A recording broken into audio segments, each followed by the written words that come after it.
Alguna vez se sueña que estás metiendo los aros o haciendo alguna labor fuerte. Varias veces, varias noches se sueña con eso, sí. Cuando el hombre consiguió construir la rueda, la civilización empezó a avanzar de forma vertiginosa. Sin embargo, su elaboración artesanal ha quedado bastante arrinconada. La villa de Mecerreyes, en tierras burgalesas, fue famosa por sus carros que transitaban los polvorientos caminos. Los últimos carreteros guiletos nos van a mostrar su maestría artesanal con la elaboración de la parte fundamental del carro, la rueda.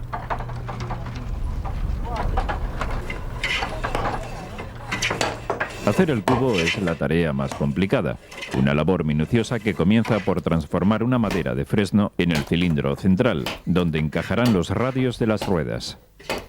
Pues este es el principio de la rueda. Se hacen ahora los agujeros y aquí meten los rayos y después las pinas. Este es el principio de la rueda. El cubo es el corazón de la rueda, que hoy nos parece simple por su plasticidad, pero que se presenta compleja en la fabricación.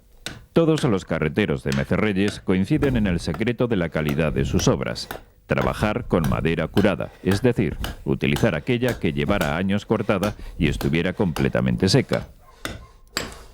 Bueno,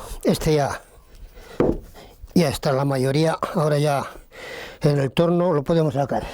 A vueltas con el torno, el aspecto tosco del cilindro de fresno se va transformando por efecto de la gubia y el formón en una superficie uniforme rebajada por los extremos.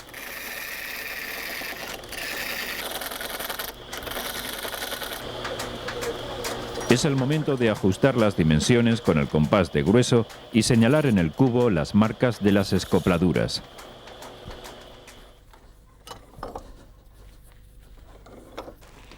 Los carreteros montan el cubo en el caballete y Federico se dispone a dividirlo en 16 partes, cuya medida dependerá de la magnitud del tronco de fresno. Y para buscar la medida vamos a calcular. 13, 14, 15 y 16. Bueno, vamos a terminar de marcar y ahora ya podemos barrenar. Estos agujeros es para hacer la escopladura y meter los rayos. Los carros de Mecerreyes ganaron buena fama entre los carreteros y los transportistas pinariegos de la Castilla occidental. Porque dice que cantaban bien. No sería por lo que cantábamos nosotros. La calidad de la madera hacía que los carros tuvieran una sonoridad característica al rozar el cubo con el eje bien nivelado, que incluso decían animaba el esfuerzo del ganado y tiraba más a gusto.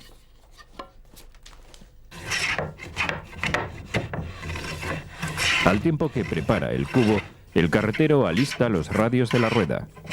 El primer tratamiento que Federico aplica a cada uno de los 32 radios de encina cortados en la sierra es un cepillado con la garlopa.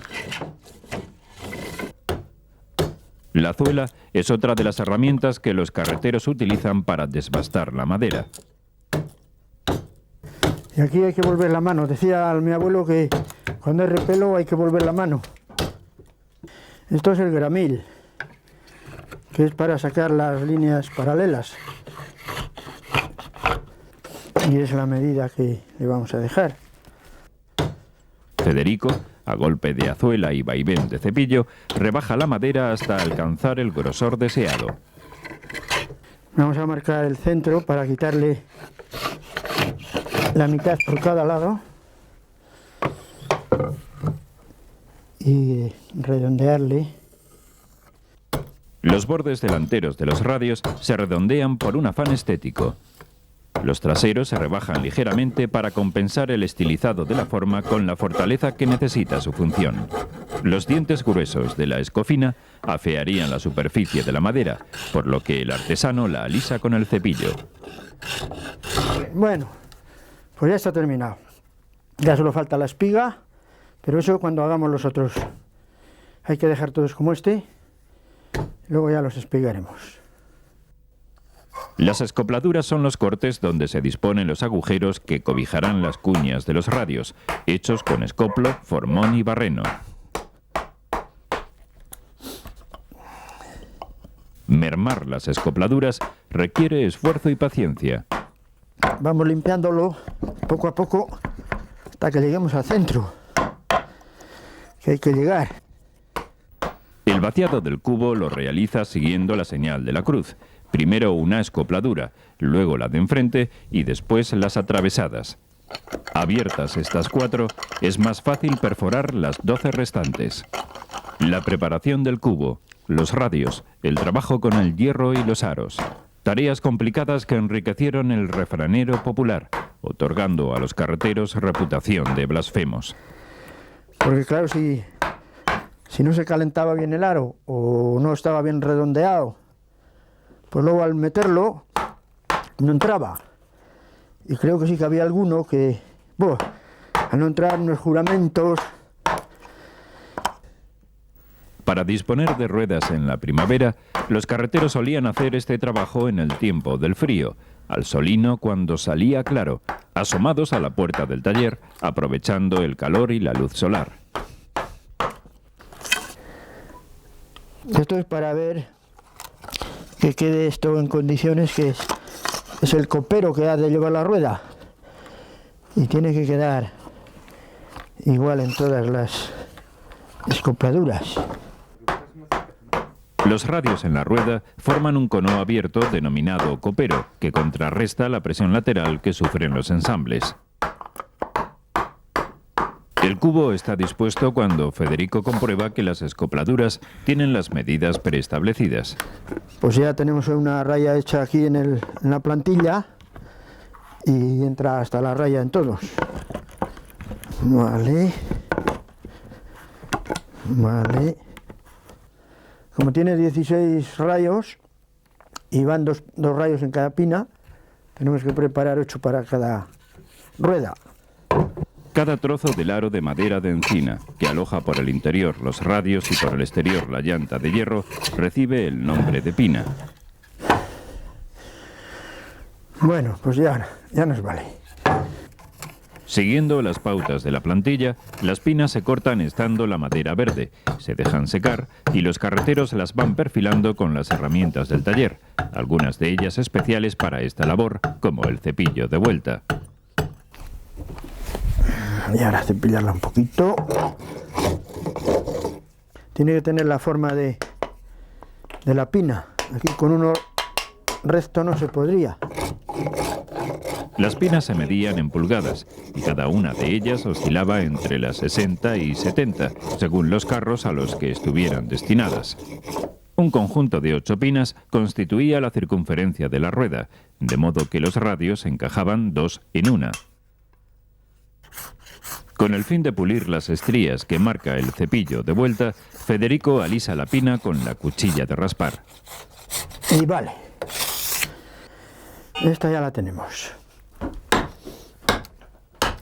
Espigar consiste en ajustar el radio a la medida de la escopladura del cubo, dejando que entre algo más de la mitad, para luego introducirlo completamente a presión, con los golpes del mazo de hierro.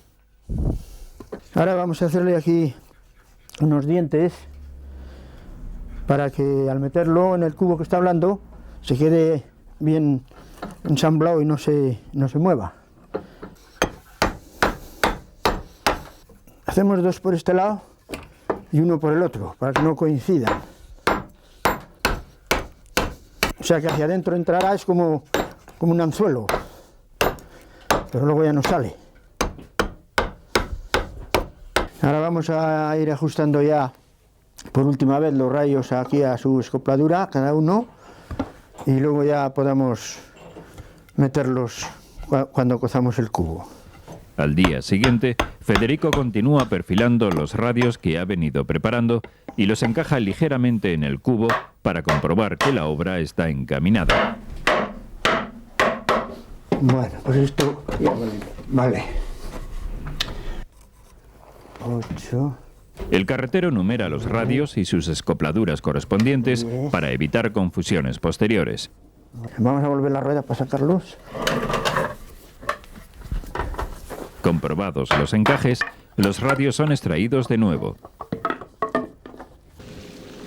Unas peletinas circulares de hierro son los aros que ciñen el cubo, recibiendo por ello el nombre de ceños o cinchos. Sirviéndose de las tenazas y aprovechando la dilatación del hierro caldeado, Federico asienta los ceños con los impactos del martillo y el destajador. Así, el cubo está casi listo para la cocción. Vamos a clavarle la anilla que sirva de agarradero para poderlo sacar cuando esté el agua hirviendo por no quemarnos la mano. Así que le vamos a clavar aquí mismo. ¿Vale? El carretero introduce los cubos en una caldera y prevé el tiempo de la cocción. De 3 a 4 horas. Según si hierve mucho, con 3 nos puede valer, pero si no, hasta 4 se puede dejar.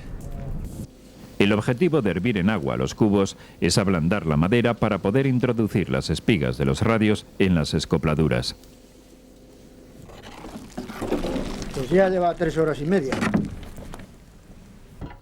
Los carreteros comienzan por meter los radios en el cubo uno por uno, con levedad, para introducirlos definitivamente cuando las distancias estén marcadas.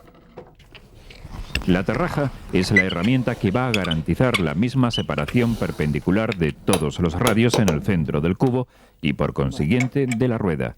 Vale. Cuando se decía así, se decía ahorcado, porque va uno por cada lado.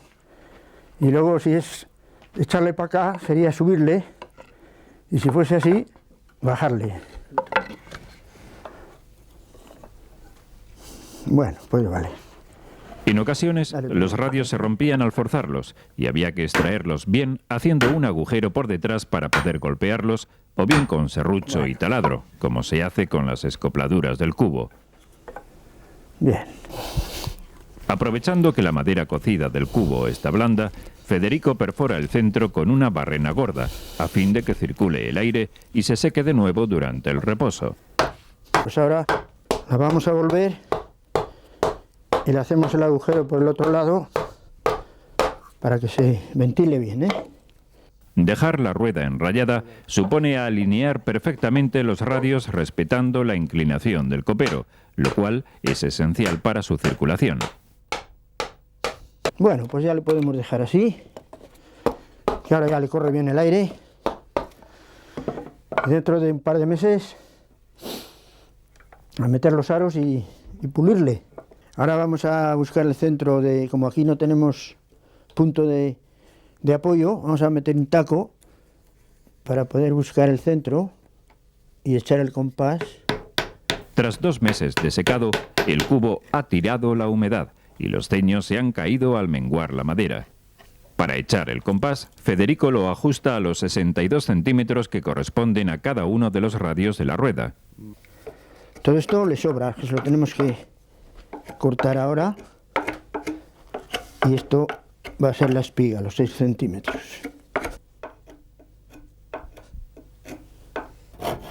El serrucho de costilla es la herramienta que utiliza el carretero para cortar tanto el sobrante de los radios como las espigas.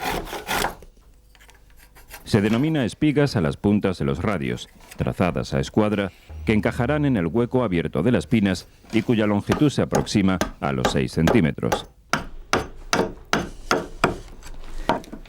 Dado que las escopladuras de las pinas son más anchas que las espigas, estas reciben un corte transversal en el que meterán una cuña que afiance el encaje de ambas piezas. La circunferencia de la rueda la forman 8 pinas que se montan superpuestas de manera provisional, mientras el carretero busca con el compás el centro entre radio y radio para escuadrarlo y usarlo de guía en el corte. Bueno, ahora las vamos a numerar para que vaya ya cada una a su sitio. Prensadas en el barrilete, el artesano secciona las pinas con una de las viejas sierras de bastidor que con tanta maña hubieron de usarse. Cerradas las pinas, los carreteros las colocan de nuevo en el armazón, esta vez alineadas en círculo. Cada una de ellas se corresponde numéricamente con 2 radios que designarán la ubicación de las escopladuras. Federico deja una pina más larga que su medida para prever cualquier variación en el proceso y las marca por la parte interna y externa de la rueda. Pues ahora vamos a marcar la escopladura para barrenarlas, escoplearlas y poderlas ya meter en su sitio. El gramil tiene aquí dos púas afiladas, una a una medida y la otra más el grueso que ha de tener la escopladura, y así nos queda marcado justo para que entre en la espiga del rayo. Bueno, pues se acabó, que es la última. Ahora ya hacer las cajas. En los extremos de las pinas hay que labrarles unas canales en las que encajan los turillos, piezas de madera que unen la corona de pinas y evitan que se descentren unas de otras. Serrucho, maza y escoplo, barreno. Las pinas reciben un preciso trabajo de perforación, tanto en los extremos como en la sección longitudinal.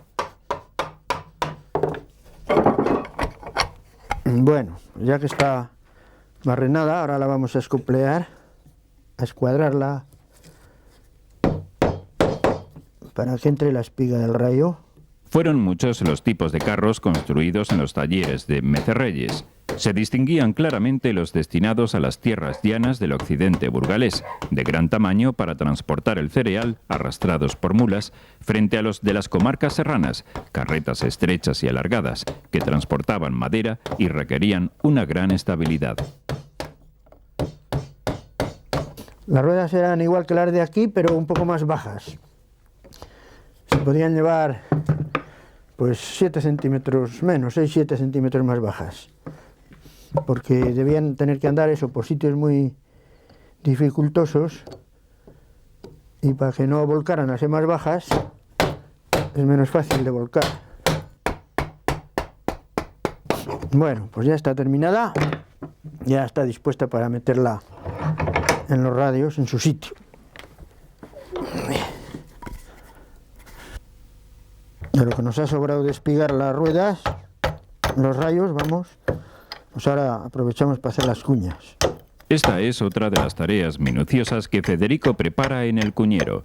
Tantos trozos de madera como radios hay, con el fin de mantener la presión suficiente en el interior de la pina y así ajustar el encaje. Las piezas que van a unir las pinas por la canal de sus extremos, respetando en todas la misma altura, son los 8 turillos que cierra el carretero. Cuando los complementos y las pinas están preparados, Federico se dispone a ensamblarlos en los radios. Conforme los radios encajan en las escopladuras de sus correspondientes pinas, la rueda va adquiriendo su forma característica. Bueno, ahora es cuando vamos a cortear para que queden bien iguales. El serrucho de cortar pinas, pequeño y encorvado para poderlo mover con soltura por la maraña de maderas, es el más idóneo para corregir las medidas, puesto que las piezas siempre mienten algo. Vale, pues vamos a poner aquí el taco este para que no se nos apriete el serrucho.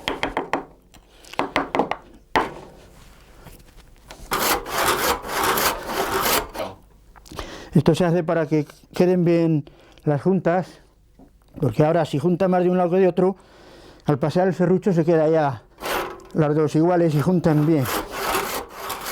Una de las puntas de las pinas, llamada retiro, queda desnivelada con el fin de que al meter el aro y soportar la presión del hierro tenga un recorrido para que éstas y los radios formen un solo cuerpo.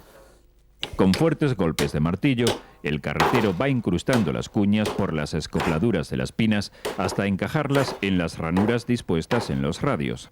Bueno, ya está bien. Inmediatamente después de meter las cuñas y siguiendo el mismo procedimiento, es el momento de unir y sujetar las pinas entre sí, acoplándolas por medio de los turillos, que impedirán que se descompasen. Ya está. De nuevo el compás remarca la circunferencia de la rueda e indica el último desbastado del perímetro sobre un caballete adaptado a la tarea de redondear llamado zanco. Bueno, pues ya está terminada. Ahora ya solo falta que medirla para medir la llanta y dejarla a la medida. Esto la rodela. Y vamos a empezar a medir, hay que contar las vueltas que damos para luego marcarlo igual en la llanta. Entonces sería así.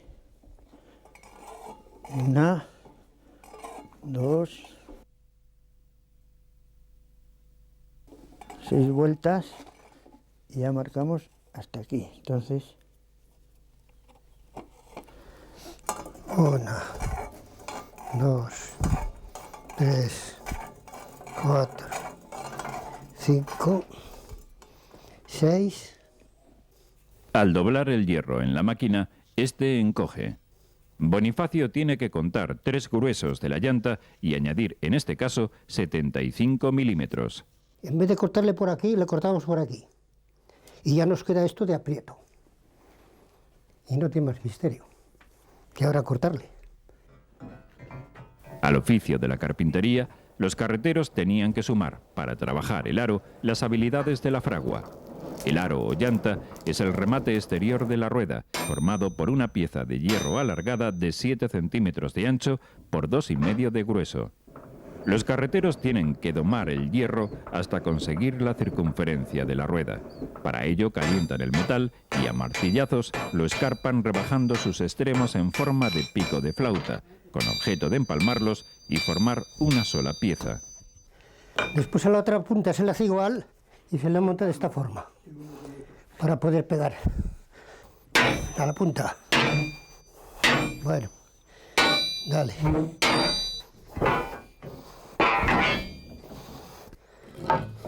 ¿Ves?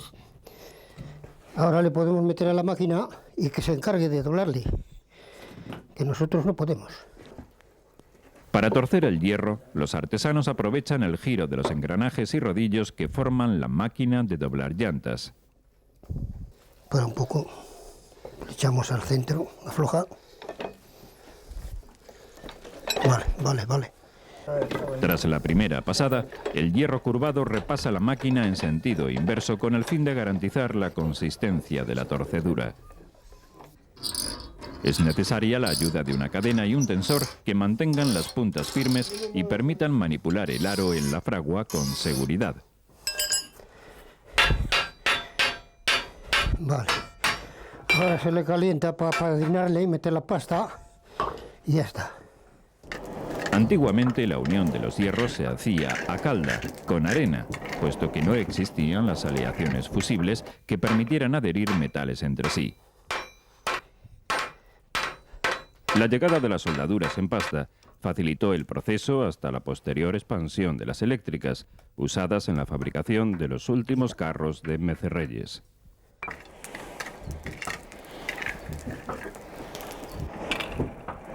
Cuando la soldadura ha fraguado, es posible liberar la cadena del hierro. La juntura de los extremos del aro quedará más gruesa que el resto del contorno. Por eso, los carreteros se esfuerzan en igualar el grosor con los martillos.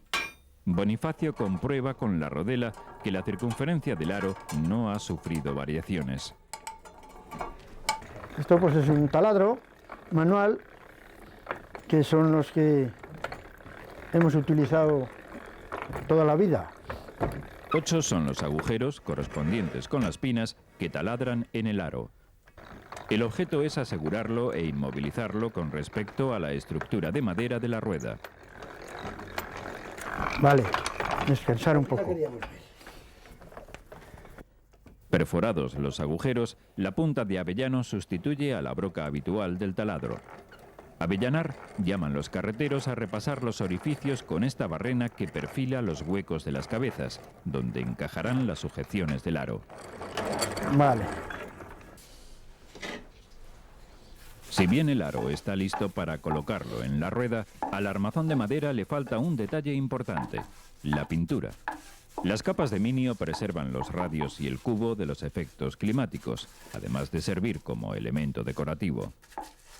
Los carros de Mecerreyes siempre iban pintados y además de este color, así que se divisaban de lejos. Previo a las manos de pintura, los carreteros aprovechaban para masillar las grietas y fallos de la madera, recubriéndolas con una pasta hecha con materiales como el aceite de linaza o el blanco España. Por aquí encendemos. La colocación del aro en la rueda es una de las tareas más delicadas de todo el proceso. Los carreteros comienzan por cubrir de leña las llantas preparadas en el suelo y prenderle fuego, puesto que tienen que dilatar y flexibilizar la llanta. Las ruedas, apoyadas en unas cabrillas sobre la pila de mojar los aros, reciben el primer baño con agua.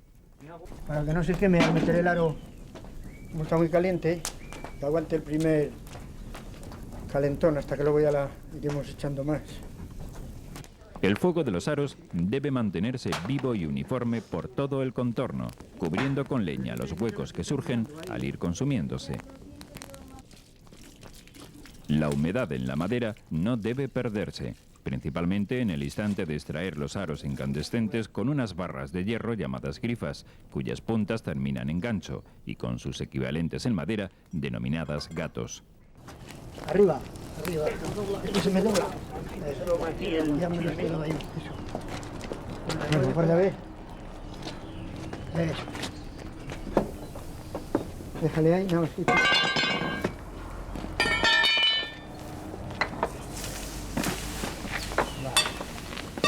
Agua con lo que ya digo.